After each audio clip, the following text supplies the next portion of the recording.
Hi guys!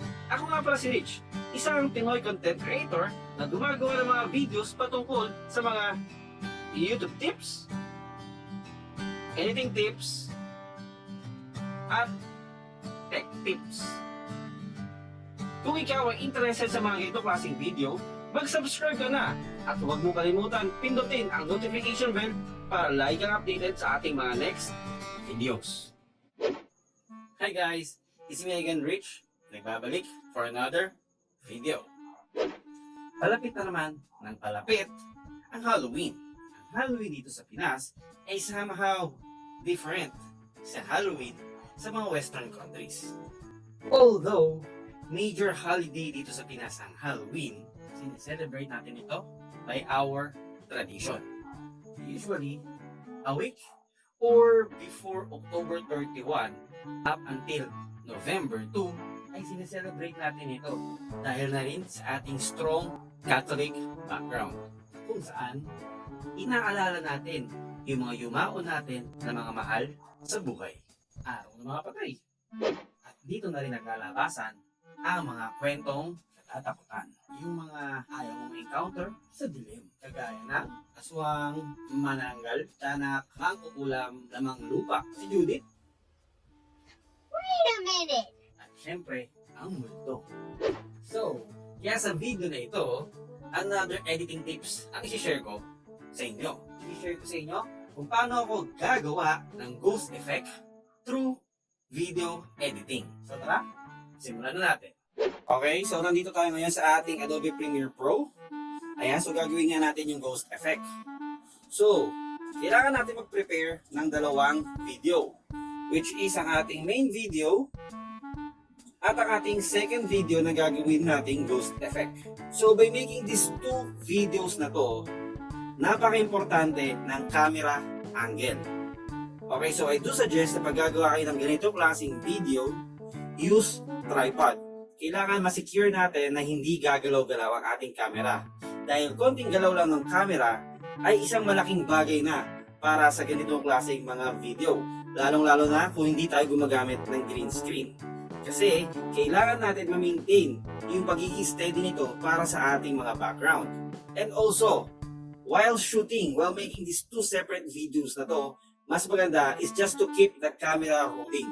One record lang para ma-eliminate natin yung a little na paggalaw ng ating camera angle sa pag-record at pag-stop. Okay, so now, itong ating main video, ayan, so i-add natin sa ating timeline and we're going to put that sa ating A-roll, sa ating V1.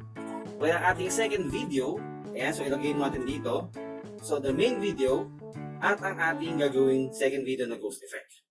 Okay, so ang kailangan natin gawin dito is ang ating second video ay ilalagay natin siya as B-roll. Gagawin natin siyang overlay sa ating main video. Okay, so once na ilagay natin siya sa V2, ayan, here's V2, ayan, as overlay, pupunta ngayon tayo dito sa Effect Control. Here sa taas, Effect Control. Okay, and then sa baba, makikita nyo dito yung opacity. Here is opacity. So sa opacity, meron dito 100%. So baguhin muna natin siya into 50% para magano siya, maging transparent. So ayan na, kita natin yung both video. Ayan, so kung mapapansin nyo, naka-overlay pa rin tayo dito sa ating main subject. So ang gagawin natin ngayon ay gagamit tayo nitong free draw. Free draw para sa masking. Okay, so click natin itong free draw and then i-trace natin itong ghost image natin. Okay, so ayan na. Naka-trace na ating ghost image. Siya na lang yung naka-opacity, siya na lang yung transparent. Now, para mas maging maganda ang ating ghost effect, pupunta ngayon tayo dito sa effect. And then, hanapin natin ang Gaussian blur. Take lang natin. Gaussian blur, and ito sa baba na. Gaussian blur, drag and drop natin dito sa ating overlay video. Ayan. So once na-add natin yung Gaussian blur effect, makikita ngayon natin dito sa effect control yung Gaussian blur. Ito na, naka-add na yung Gaussian blur. Now, meron ditong blurriness. Naka-zero siya. So, it's up to you na kung ilan or gaano ka-blur niyo siya gusto. So, ako gagawin ko siyang 40. Okay, ano next? So, ngayon, gagawa naman natin siya ng parang fade in at fade out. Yung parang unti-unting lumilitaw at maglalaho yung ating ghost image. Okay, so dito naman tayo ulit sa effect control. And then pupunta tayo ulit sa opacity. Okay, so sa opacity, gawin natin siyang 0 muna. Okay, so 0, nawala yung ating ghost image. And then, itong katabi ng opacity, meron dito parang stopwatch. Ayan, that's toggle animation. Ngayon, i-click natin yung toggle animation para once na mag-play nitong ating video, ay sumasabay itong ating animation ng opacity. Okay, so click natin toggle animation. Mag-i-start siya from 0%. And let's say, andito na tayo sa point na to. Ayan, adjust natin yung timeline. So let's say, after 1 second, ayan, so look at dito tayo, 2 seconds, unti-unti siyang magiging 40%. Okay? So, adjust natin ng konti, magiging siyang, let's say, 50%. Adjust pa natin ng konti, unti-unti siyang babalik sa 0%. Okay? So, ito makikita nyo to, itong mga diamond na to, here, yan, yan, mga diamond na yan. Ayan yung mga part na kung saan mag-a-adjust yung percentage ng opacity. Okay, so simulan natin sa simula ha. Let's try. From 0%, play natin.